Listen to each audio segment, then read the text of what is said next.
My name is Melinda Pugh, and I am the CTE Director in Desoto ISD. I actually worked alongside Dr. Scallion at Desoto High School many years ago, and then he branched off, and then I heard about what he was actually doing with the virtual reality myself and Nicholas Johnson, who was my supervisor at the time.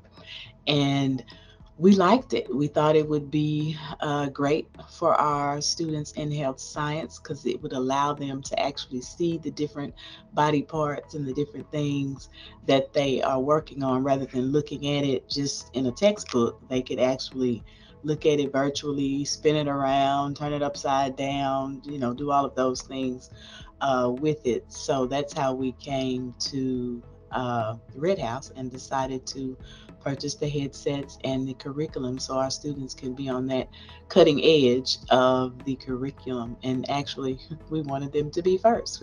At that time, there weren't a lot of schools that were doing the virtual reality, so we wanted our students to be at the top of that totem pole.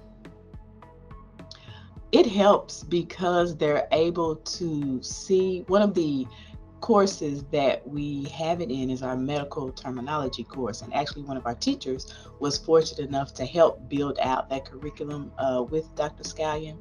And so with the medical terminology, it helps them because they can actually see what they're talking about. So it's not just memorizing the terms and knowing, okay, what the term means, but actually being able to see it, which will help with the medical terminology just in general, because if you can see it, you can understand it a little bit better and go a little deeper into your understanding of exactly what that term is or what that body part is.